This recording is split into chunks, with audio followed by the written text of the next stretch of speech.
الحمد لله الذي أنزل على عبده الكتاب ولم يجعل له عوجا قيما لينذر بأسا شديدا من لدنه ويبشر المؤمنين الذين يعملون الصالحات أن لهم أجرا حسنا والصلاة والسلام على خير خلقه محمد وآله وأصحابه أجمعين أما بعد قال الله تبارك وتعالى في كلامه المجيد والفرقان الحميد فأعوذ بالله من الشيطان الرجيم بسم الله الرحمن الرحيم وفي ذلك فليتنافس المتنافسون وقال رسول الله صلى الله عليه وسلم من أعطي الرفق فقد أعطي الخير كله او کما قال النبی علیہ الصلاۃ والسلام۔ محبت و عقیدت کے ساتھ حضور پاک صلی اللہ علیہ وسلم کی ذات اقدس پر درود پاک۔ اللہم صل علی سیدنا و مولانا محمد وعلی آل سیدنا و مولانا محمد وبارک وسلم وصلی علیہ۔ مسجد کے باہر جو احباب کھڑے ہیں، استقبال والے ایک دو ساتھیوں کے علاوہ باقی ساتھی اگر مجمع سے جڑ جائیں گے تو انہیں بھی اللہ پاک ان کی ہوئی یہ محنت کہ وہ اپنے کام کاج کو آگے پیچھے کر کے تشریف لائیں، اس قربانی کی برکت سے اللہ پاک دینی جذبات میں ترقی نصیب فرمائیں گے۔ اس لیے اطراف میں کھڑے ہو کر وقت ضائع کرنے کے بجائے ہم اپنے آپ کو مجمع کے ساتھ جوڑ دیں تاکہ دنیا آخرت کی خیریں اللہ ہمیں نصیب فرما دے۔ ساتھی درود شریف پڑھ لیں۔ اللہم صل علی محمد وعلی آل محمد وبارک وسلم وصلی علیہ۔ میرے محترم بھائیوں اور دوستوں، اسلام کا مزاج جمود کا نہیں ہے، آلسی، پیرہن، نشئی، ڈٹھے بین، یہ اسلام کا مزاج نہیں۔ میرے نبی نے اپنی زندگی میں جو دعائیں مانگی ہیں ان میں ایک بڑا مضبوط لفظ جو میرے نبی کی دعاؤں میں ملتا ہے، اللہم انی اعوذ بک من الکسل، اے اللہ میں سستی سے پناہ مانگتا ہوں۔ اور اللہ کے نبی کی طبیعت میں سستی کے آثار نہیں تھے۔ ہم اپنی طبیعتوں میں سستی میں اس نہج تک آ کے کھڑے ہوئے ہیں۔ گندم کی بجائی آج سے 4 مہینے پہلے ہوئی۔ میرا زمیندار گندم کی بجائی سے 5-10 دنوں میں فارغ ہو جاتا ہے، اور اگلے 4 مہینے تک اس نے 15 دن کے بعد فصل کو پانی لگانا ہے۔ تو اس دوران کے 14 دن وہ اپنے گھر کے باہر کسی گھنے درخت کے نیچے رکھے ہوئے ہماچے پہ سارا دن خراٹے مارتے گزارتا ہے۔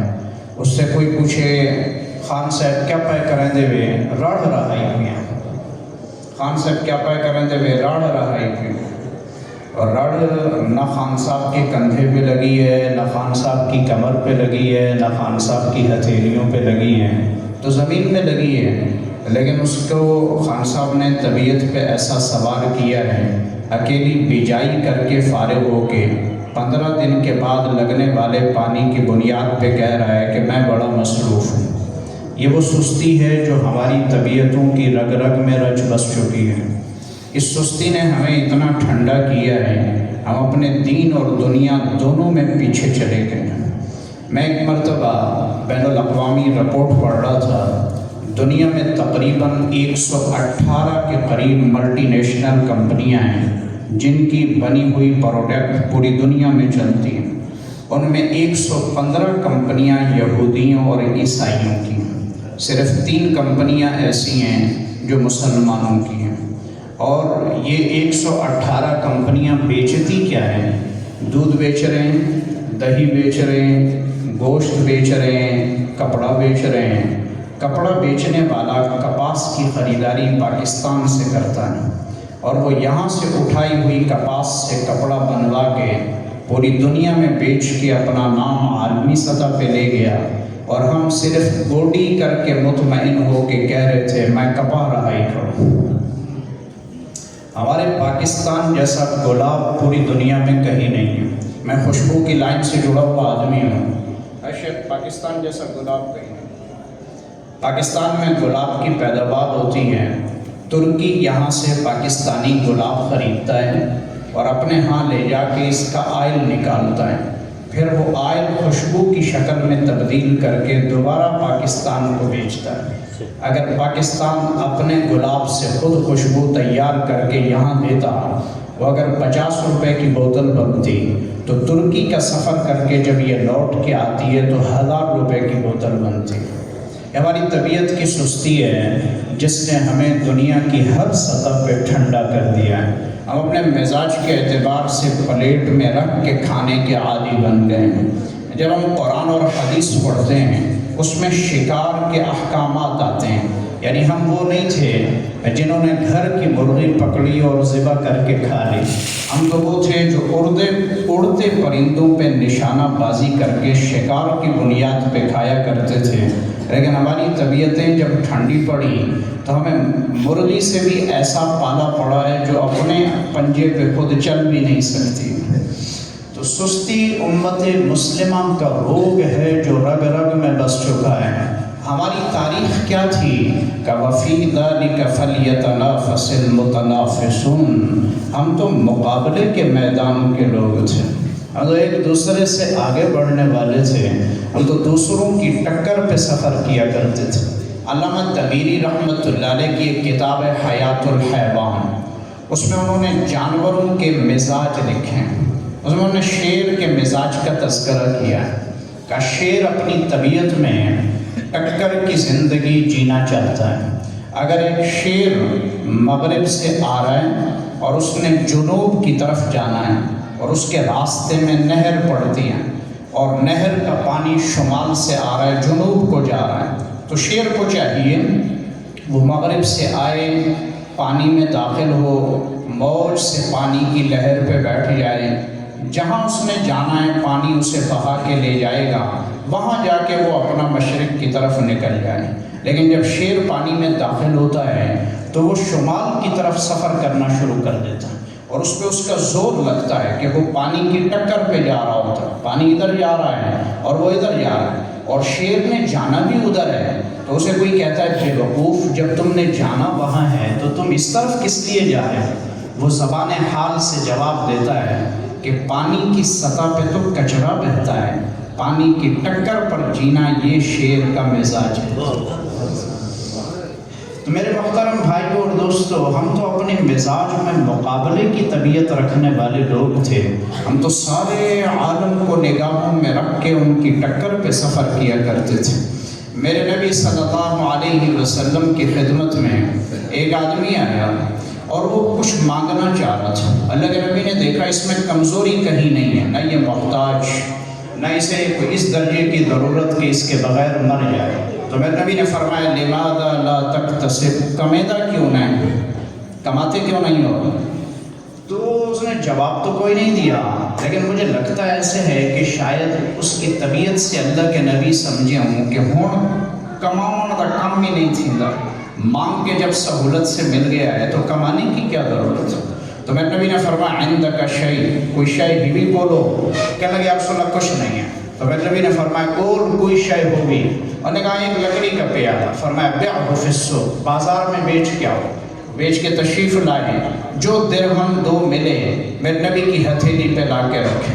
تو میرے نبی نے اس پیسوں سے اس نوجوان کے لیے بازار سے کلہاڑی منگوائی، پھر اس میں اپنے دست اقدس سے لکڑی کا دستہ لگایا اور پھر اس نوجوان کو دیا کہ جاؤ جنگل سے لکڑی کاٹ کے علاقے میں بیچو، اپنے ہاتھ سے کما کے کھاؤ۔ اور اس پہ میرے نبی کا فرمان ہے الکاسب حبیب اللہ، ہاتھ سے کمانے والا اللہ کو محبوب ہوا کرتا ہے۔ میں ایک مرتبہ حیات الحیوان میں ایک عجب چیز پڑھ رہا تھا کہ یہ جو اڑنے والا شاہین ہوتا ہے، جب اس کی عمر 40 برس کی ہو جاتی ہے تو اس کی چونچ بڑی ہوتے ہوتے لمبی ہو جاتی ہے۔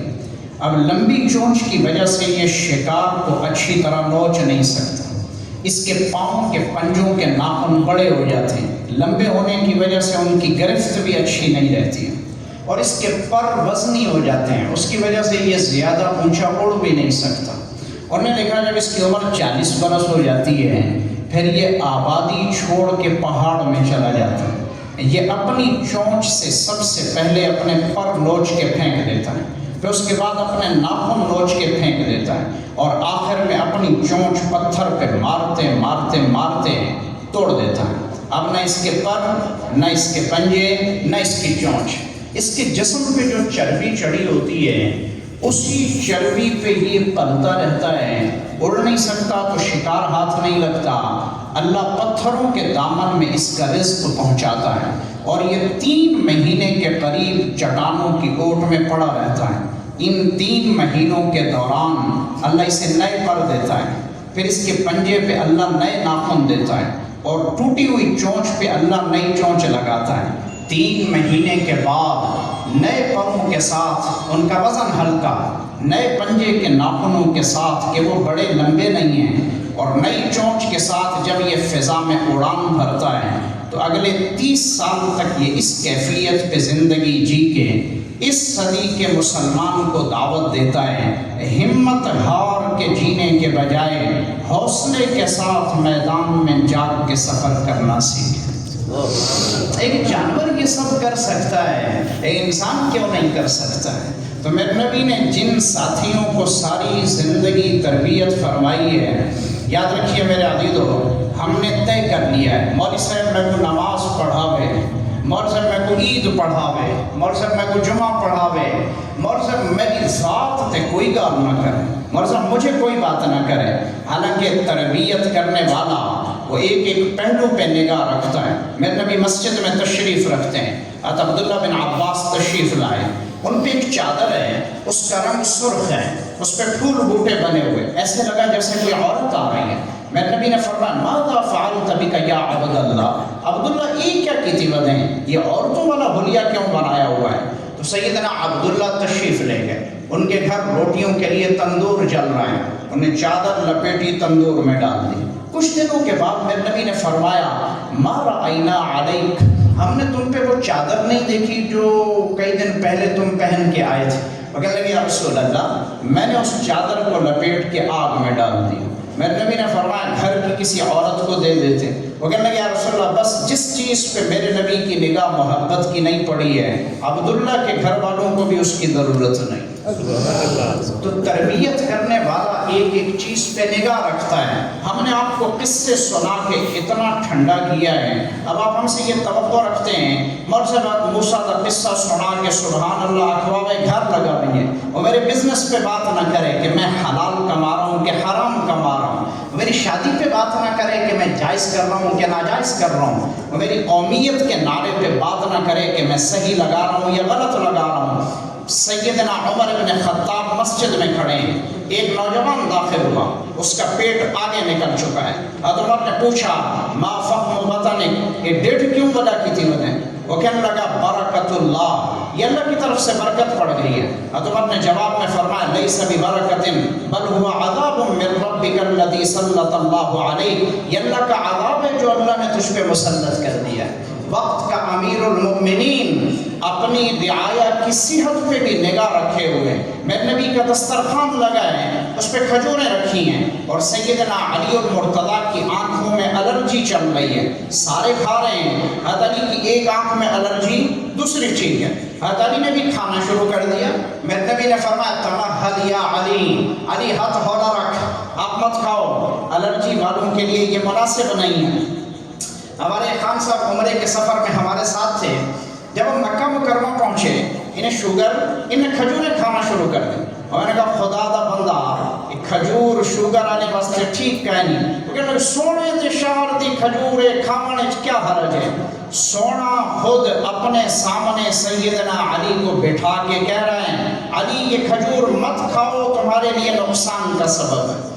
تو میرے محترم بھائیوں اور دوستوں، اپنے آپ کو بیدار زندگی پہ لانے کی کوشش کریں۔ ہم ہر دور سے پیچھے نکل گئے ہیں، ہم ہر ماحول میں اپنے قدم پیچھے کر چکے ہیں۔ بازو ٹوٹا ہوا آدمی کام کر سکتا ہے، حوصلہ ہارا ہوا آدمی کبھی کام نہیں کر سکتا ہے۔ قاری رحمت اللہ صاحب کا گھر بھی دیکھیں اور اس کی بنی ہوئی مسجد بھی دیکھیں، اس کا اپنا گھر اس کیفیت کا نہیں ہے جس گھر پہ اللہ نے اسے مسجد نصیب کر دی ہے۔ ہمارے مدارس کے حضرات جنہوں نے محنتیں کر کے مدارس مساجد کی دیواریں آباد کی ہیں، ان کے اپنے گھروں کے نقشے دیکھیں۔ جب ان کے گھر کی بجلی چلی جائے وہ موبائل کی لائٹ پہ گھروں کے کمروں میں راستے تلاش کرتے ہیں۔ ان کے بنے ہوئے مسجد مدرسوں میں UPS کے ذریعے روشنی موجود ہوتی ہے۔ انہوں نے اپنے اللہ پہ آسرا کر کے میدان میں قدم رکھا، اللہ نے ان کے لیے راہیں آسان کر دی۔ صلاح الدین ایوبی بیت المقدس کے ہر گھر پہ صلیب کا نشان لٹکا ہوا ہے۔ صلاح الدین کعبۃ اللہ میں بیٹھا ہے کہ یا اللہ میں 2 دعائیں کرتا ہوں، میری زندگی میں دونوں قبول کر لیں۔ نمبر 1، یا اللہ مجھے اتنی ہمت دے میں فلسطین کی زمین کو صلیب کے نشان سے پاک کر دوں، اور دوسری دعا، یا اللہ مجھے اپنی کمائی پہ حج کی توفیق نصیب فرما دے۔ یہ وہاں سے نکلا اور داخل ہوا فلسطین میں، اور صبح سے شام تک میدان میں جنگ کرتے کرتے کرتے جیسے جب بیت المقدس کو فتح کیا، اعلان کیا صلیب کے نشان اتار دیے جائیں، اور یہ بدھ کا دن، اگلے دن جمعہ، اور بیت المقدس کے ممبر پہ بیٹھ کے صلاح الدین جمعہ پڑھا رہا ہے، اور وہ کہہ رہا ہے میں نے اللہ سے 2 دعائیں مانگی تھی، یا اللہ میرے جان سے کام لے اور صلیب کے نشان سے بیت المقدس کا پڑوس صاف کر،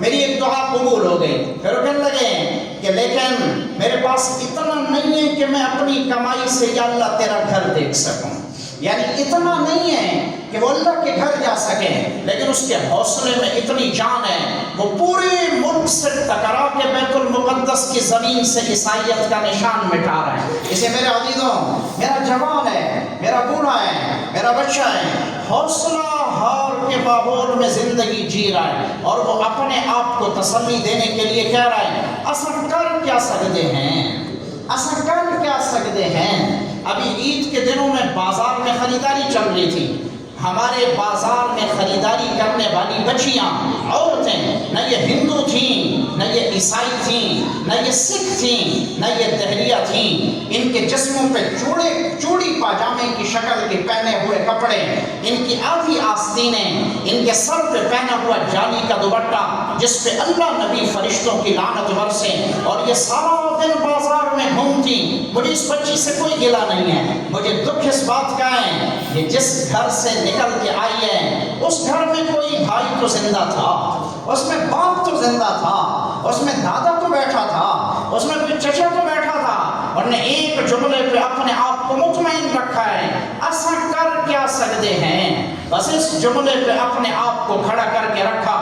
14 صدی پیچھے جاؤ، میرے نبی دنیا سے رخصت ہوئے، ساری دنیا کے دشمن کی آنکھیں کھولیں اور انہوں نے اپنا رخ کیا مدینہ منورہ کی طرف، لیکن میرے نبی نے جو لشکر اپنی وفات سے 2-2.5 دن پہلے بنایا اور فرمایا اسے رخصت کیا جائے، اس لشکر کو رخصت کرنا چاہیے یا نہیں، اس میں صحابہ کا اختلاف رائے ہوا۔ ابو بکر نے فرمایا اسے رخصت کر دیں، لشکر رخصت ہوا ہے، ساری دنیا کا کافر مدینہ پہ نگاہیں جمائے بیٹھا ہے، اور جو اڑوس پڑوس کے منافق تھے ان نے زکوٰۃ کے دینے سے انکار کر دیا ہے۔ حضرت عمر جیسا جلیل القدر با ہمت آدمی سیدنا ابو بکر سے کہہ رہا ہے ابو بکر ہون ہاتھ ہولا رکھ، ہون ٹھڈا تھی۔ ابو بکر جواب میں فرما رہے ہیں، ابو بکر نے یوں مکہ بنایا اور سیدنا عمر کے سینے پہ مارا، فرمایا جاہلیت کے زمانے میں بڑا جرأت مند تھا، اسلام کے زمانے میں ٹھنڈا پڑ گیا ہے، کہ نہیں ہو سکتا کہ میرے نبی کا دین مٹے اور دھرتی پہ ابو بکر زندہ رہے۔ ہم جتنے یہاں بیٹھے میرے عزیزوں، ہم جن محلوں سے نکل کے آئے ان محلوں میں عشاء کی نماز رمضان میں بھی ہوئی، آج بھی ہو رہی ہے، ان میں مغرب رمضان میں بھی پڑھی گئی، آج بھی پڑھی جا رہی ہیں، ان میں رمضان میں بھی جمعہ پڑھا گیا، آج بھی پڑھا جا رہا ہے۔ عشاء کی نماز میں مسجد کا مصلی پوچھتا ہے میرا جرم تو بتاؤ، 1 مہینہ تم نے مجھ پہ سجدہ کیا، 11 مہینے تم مجھے انتظار میں رلاؤ گے۔ اسے میرے عزیز و درخواست ہے اپنے آپ کو ڈھیلا کرنے کے بجائے ہمت ہمت کے ساتھ ماحول پہ حوصلے کے ساتھ زندگی جینے کی کوشش کریں، اپنی ذمہ داری کا کام کر جائیں۔ حضرت عبد المجید فاروقی رحمۃ اللہ علیہ جب انہوں نے یہاں کام شروع کیا، ریت کے چپیل ٹیلیں، گمان بھی نہیں کہ یہاں کبھی آبادی ہوگی۔ وہ ایک آدمی تنے تنہا اس ریت میں پودے کو پانی لگانے والا۔ میں ایک مرتبہ موٹر وے پہ سفر کر رہا تھا، ہم نماز کے لیے موٹر وے کی آرام قیام طعام کی جگہ پہ رکے، بالکل ویران چھوٹا سا قیام و طعام، اور وہاں دکان پہ 2 ملازم، پورے قیام طعام پہ اس کے سوا کوئی نہیں۔ ہم نماز پڑھنے کے لیے مسجد گئے، ایک نوجوان سینہ کھول کے ہمیں ملا، بڑا خوش ہوا۔ ہم نے اسے پوچھا کہاں سے ہو؟ کہنے لگا نہیں سے ہوں۔ یہاں کیا کرتے ہو؟ کہ یہاں میں امام و نمازیں پڑھاتا ہوں۔ کہاں سے پڑھا ہے؟ میں قاسمی اشرف الاسلام تو پڑھا ہوتا ہوں، میں محمد مجید صاحب سے پڑھتا رہا ہوں۔ یہاں سے پڑھنے والوں کو اللہ نے دیس کے کناروں تک نکل کے اپنا پیغام پہنچانے کی ہمت بخشی۔ میرے عزیزوں، جو کام ہمارے ذمہ لگا، جو ہو سکا ہم نے حوصلے کے ساتھ کیا اور آئندہ بھی کرتے رہیں گے۔ ہمارے خلاف ساری دنیا کے لوگ اکٹھے ہوئے، ہمیں روکھی کھانی پڑی، ہم نے کھایا، قوم کے سینے تک لا الہ کا بول پہنچایا۔ تھوڑی عرصہ پہلے داڑھی پگڑی کو دنیا میں بدنامی کا ٹائٹل بنایا گیا، ہم اس نسبت کے ساتھ بھی دھرتی پہ جیتے رہے۔ پھر ہمیں کہا گیا مولیدہ پنن تو سوا کم کیا ہے؟ ہم نے کہا اس سے بھی بڑی گالی دو، اسے ہم سینے میں دفنا جائیں گے، تمہاری نسل کو لا الہ کا بول سکھا جائیں گے۔ بستیوں میں چھوٹی چھوٹی بنی ہوئی درسگاہیں، ان کی چٹائیوں پہ بیٹھا ہوا قاری صاحب جسے ہم نے 15,000 میں دے کے مہینے کے لیے خریدا ہے، ہم آتے جاتے پوچھتے ہیں مول سے بھی بہاری کیوں نہیں رہی، اجالے اتنے کہ پرو مسیح کیوں لگے کھڑے ہیں؟ ہمارے بچے کو 25,000 تنخواہ دینے والا فیکٹری مالک، ہم کہتے ہیں بڑا ظالم آدمی ہے، اور ہم جس مول صاحب کو 15,000 روپے پورے مہینے کے لیے خرید رہے ہیں، بیماری ہماری نسل کو لگتی ہے، اس کا بھی تو بچہ بیمار ہو سکتا ہے۔ اس نے کھجور کے پتے کی بنی چٹائی پہ اپنے آپ کو سیا، وہ سرکاری ہسپتال میں لائن لگ کے پرچی پکڑ کے دوائی لے کے اپنے گھر کے بچوں کو آسرا دے کے زندگی جی گیا، لیکن اس نسل کے سینے تک لا الہ اتار کے گیا ہے۔ میرے عزیزوں، جہاں یہ چٹائی کا طالب علم نہیں پہنچا ہے، وہ ایلیٹ کلاس، وہ اوپر کا طبقہ، وہ مالدار لائن کے لوگ، وہ طبقہ جسے ملک کا ماما چاچا سمجھا جاتا ہے، وہ قل هو اللہ بھی پڑھیں تو انہیں نہیں آتی ہے، وہ بیچارے اپنے مرے ہوئے باپ کا جنازہ تک نہیں پڑھ سکتے۔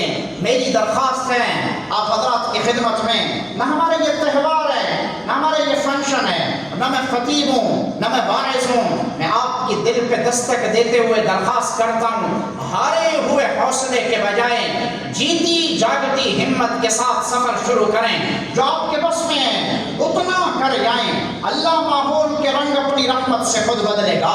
اپنی نسل کو سونے کے چمچ سے کھلا کے جوان کریں، شیر کی آنکھ رکھ کے دیکھیں یہ بچہ رات کی تنہائی میں موبائل پہ کیا دیکھتا ہے، میری بیٹی کی سہیلی کون ہے، ہمارے گھر آنے والی عورت کا مزاج کیا ہے، ہمارے دل ہم ڈھولو کے بیل نہیں ہیں، کما کے نسل کے لیے پیسہ تیار کر کے لائیں اور اپنی نسل سے آزاد ہو جائیں۔ ہمارے یہاں کوٹڈو کے قریب ایک آدمی نے ساری زندگی پہلوانی میں گزاری اور اپنے جسم کو کھپا کے اپنی اولاد کے لیے لقمہ لے کے آیا، جب وہ بوڑھا ہو کے چارپائی پہ آیا، تھوڑی سی باپ بیٹے کی چپکلش میں بیٹے نے کلہاڑے کا وار کر کے باپ کا سر 2 لخت کر دیا۔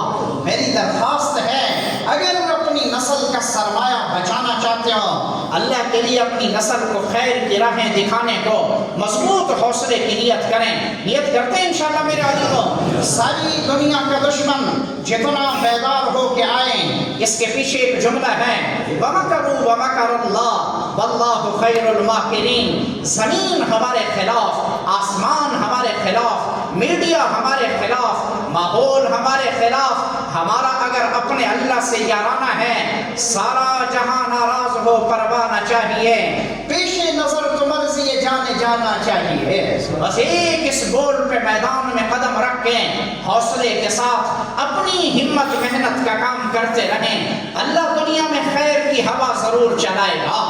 اس کی نیت کرتے ہیں انشاءاللہ میرے عزیزوں، ایک مرتبہ زبان سے کہہ دو یا اللہ ہمیں معاف کر دے، اللہ جزائے خیر دیں۔ آپ حضرات نے توبہ کا بول بولا، اللہ نے دیکھا، فرشتوں نے دیکھا، اس پہ جمنے کی کوشش کریں۔ صحابہ کرام کے بارے میں میڈیا پہ اعتراض کیے جاتے ہیں، سوشل میڈیا پہ تاریخ کا صفحہ اٹھا کے ڈالا جاتا ہے، حضرت معاویہ این کیتا ہے، حضرت علی المرتضیٰ این کیتا ہے، حضرت بکر نے یہ کر دیا۔ میرا نوجوان نہ اس نے اپنے بڑوں کی سنی نہ سمجھی۔ ہمارے یہاں جمعہ 2 بجے ہو، ہم 1:55 پہ گھر سے نکلتے ہیں، 57 منٹ پہ مسجد پہنچتے ہیں، وضو کر کے دیوار کے سائے میں کھڑے ہو کے دیکھتے ہوئے کہتے ہیں اجان مولوی بس کہنی کی تھی، نہ ہم نے اپنے بڑوں سے سنا نہ سیکھا۔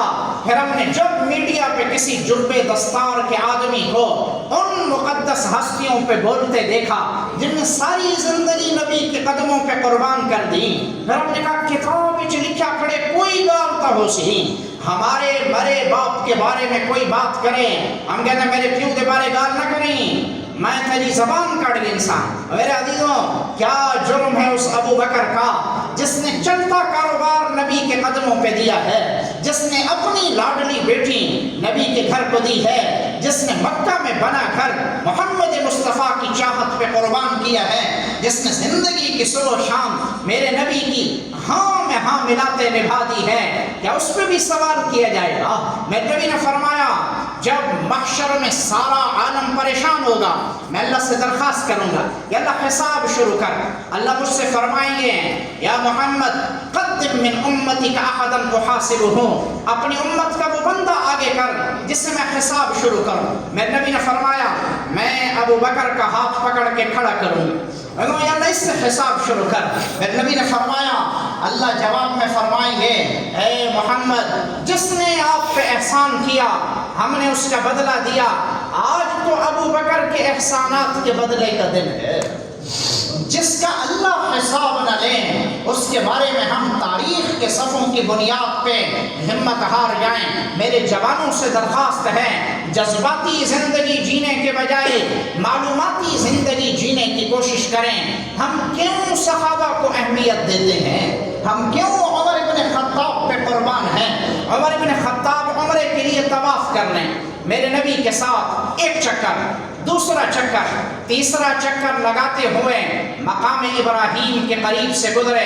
عمر نے کہا یا رسول اللہ دل چاہتا ہے جس ابراہیم نے ہمارے لیے بیت اللہ کی دوبارہ تعمیر کی، ہم اس ابراہیم کے لیے طواف سے فارغ ہو کے ان کے ایصال ثواب کے لیے 2 رکعت تو پڑھ لیں۔ میرے نبی نے جواب میں فرمایا عمر میں اپنی مرضی سے کچھ نہیں کر سکتا، اللہ نے کہا نہیں ہے تو میں کب کر سکتا ہوں؟ یہ تیسرا چکر، پھر چوتھا چکر، پھر 5واں چکر، ابھی طواف مکمل نہیں ہوا، آسمان سے جبرائیل آیتیں لے کے اترا واتخذوا من مقام ابراہیم مصلی، اے میرے حبیب طواف سے فارغ ہو کے مقام ابراہیم پہ 2 رکعت ضرور پڑھنا۔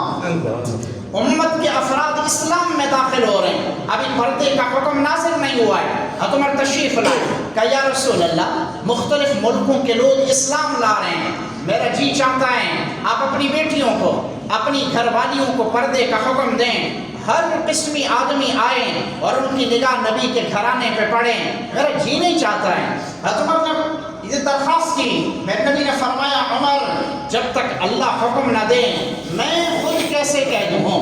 یہ حضرت عمر نے جواب میں فرمایا یا رسول اللہ کان فی قلبی فقلت لک، یہ میرے دل میں تھی میں نے درخواست کر دی، جو آپ چاہیں جیسے آپ کا رب چاہیں۔ حضرت عمر ابھی اس مجلس سے اٹھے نہیں ہیں اور اللہ نے عرشوں سے آیت اتاری یا ایھا النبی قل لازواجک وبناتک ونساء المؤمنین یدنین علیہن من جلابیبہن، اے نبی اپنی گھر والیوں سے کہہ دو کہ وہ آج کے بعد سے پردہ کیا کریں۔ اس لیے میرے عزیزوں جذباتی زندگی جینے کے بجائے حضرات صحابہ کرام کی بنیاد کو سمجھ کے پھر اس کے بعد ایک ایک کو سمجھانے کی کوشش کریں۔ ہم مطمئن ہیں اے میرا سوتر تھی دے، اے میرا مساب تھی دے، اے میرا ملیر تھی دے، اگر آپ کے کلیجے میں پتھر نہیں دل کا ٹکڑا ہے۔ میں ایک آخری بات عرض کرنے لگا ہوں، میرا اللہ میرے نبی سے کہہ رہا ہے انذر عشیرتک الاقربین، اے نبی جی سب سے پہلے اپنے قریبی لوگوں کو دین کی دعوت دیجیے۔ میں حیران ہوں کہ اپنے قریبی بھی کبھی دائیں بائیں ہو سکتے ہیں، 2007 میں افغانستان کے ایک عالم دین، ان کا ایک بیان اخبار میں چھپا، انہیں اپنے بیٹے کو پڑھنے کے لیے ایک یونیورسٹی بھیجا کینیڈا میں۔ 4 سال پڑھنے کے بعد جب بیٹا افغانستان واپس آیا، باپ نے کہا بیٹا ہم تمہاری شادی کرنا چاہتے ہیں۔ اس نے کہا میرے لیے کوئی رشتہ نہ دیکھو، میں اپنی سگی بہن سے شادی کروں گا۔ جب محنتیں ٹھنڈی پڑ جائیں پھر کفر کا ماحول دل دماغ پہ چڑھ کے بولتا ہے۔ اس لیے میرے عزیزوں، ہم نے بچے کو اسکول بھیجا ہے، ہم مطمئن ہیں وہ پڑھتا پائے۔ ہمارے یہاں کوٹدو میں ایک اسکول جو 1 مہینے کی فیس 4,500 کے قریب لیتا ہے، معصوم بچے کی، بچوں کے جوتیاں ایک جیسی، وہ آ کے اتارتے، جوتیاں مکس ہو جاتی۔ اسکول کے عملے نے قانون طے کیا کہ ہر بچے کا ایک کارڈ بنایا جائے، اس پہ اس کا نام لکھا ہو۔ جب بچہ جوتی اتارے اپنی جوتی میں اپنا کارڈ رکھ دے۔ عبداللہ نام کارڈ جوتی میں رکھا ہے، ابو بکر نام کارڈ جوتی میں رکھا ہے، اور ہم مطمئن ہمارا بچہ پڑھنے کے لیے گیا ہوا ہے۔ میری درخواست ہے میرے عزیزوں، ہم نے اس کی کاپی پوری کی، ہم نے اس کی پینسل پوری کی، ہم نے اس کا بستہ سنبھالا، اسے وقت پہ پہنچایا، اپنے جگر کا خون ہم نے اسے پلا کے جوان کیا، پر اسے پڑھایا کیا گیا ہے، اسے سکھایا کیا گیا ہے؟ اس کی رگ رگ پہ نگاہ رکھنے کی کوشش کریں۔ نیت کرتے ہیں انشاءاللہ میرے عزیزوں، ہمارے بڑے تشریف رکھتے ہیں، خاص طور پہ میرے مخدوم مکرم، ہمارا مزاج ہے ہم مردہ پرست لوگ ہیں، ہم زندوں پہ تبصرے کرتے ہیں، مرنے والوں پہ ہائے کرتے ہیں۔ سید عطا اللہ شاہ بخاری رحمت اللہ علیہ وہ رہا ہو کے تشریف لائے، لوگوں نے نعرے لگائے، کہا واہ شاہ جی واہ، شاہ جی کی تقریر، اور واہ شاہ جی واہ۔ شاہ جی نے کہا جب میں جیل پہنچتا ہوں تم کہتے ہو ہائے شاہ جی تیرے بغیر چس کوئی نہیں، اور جب میں باہر آتا ہوں تم کہتے ہو واہ شاہ جی کیا گال کی تھی، لیکن جو کچھ میں کہتا ہوں اسے تم زندگی میں اتارنے کی کوشش نہیں کرتے۔ تمہاری اس آہ اور واہ میں شاہ جی تباہ ہو گیا ہے۔ ہمارا مزاج ہے ہم زندوں پہ تبصرے کرتے ہیں، اے مولی کہیں کھاتے دانی اندی او گال نہیں، آہاں او بڑے چستہ بندہ ہے۔ ہم زندوں پہ باتیں بناتے ہیں، جب وہ دنیا سے رخصت ہو جاتے ہیں پھر ہم کہتے ہیں او جی بندہ دنیا تھے کہنا ہے۔ میرے عزیزوں، اپنے زندہ اکابر کو اللہ کی نعمت سمجھیں، انہی سے ان کی زندگی میں برکتیں لینے کی کوشش کرتے ہیں، دنیا کا سفر کریں۔ اور حضرات موجود ہیں، ان حضرات کی برکتیں ہم اپنے قریب میں دیکھ نہیں سکتے، ہمیں نہیں خبر ان کے لگائے ہوئے پودے کے پھل دنیا کی کس کس نکر تک اپنا ذائقہ پہنچائے ہوئے ہیں۔ ہم چونکہ ماحول میں ہم رائمنڈ جاتے ہیں، رائمنڈ کے پڑوس کا ایک آدمی بھی مرکز میں نہیں آتا، ساری دنیا کے افراد اٹھ کے مرکز میں آ کے دین سیکھتے ہیں۔ قریب کے لوگ محروم ہو جاتے ہیں، دور والوں کو اللہ برکتیں نصیب کرتا ہے۔ میری درخواست ہے جو زندہ حضرات موجود ہیں انہیں پہ اللہ کے لیے اکتفا کر کے، ان کی صحت عافیت کی دعائیں کر کے ان سے فیض لینے کی کوشش کریں۔ نیت کرتے ہیں انشاءاللہ اللہ مجھے آپ کو اس کی ہمت نصیب فرمائے۔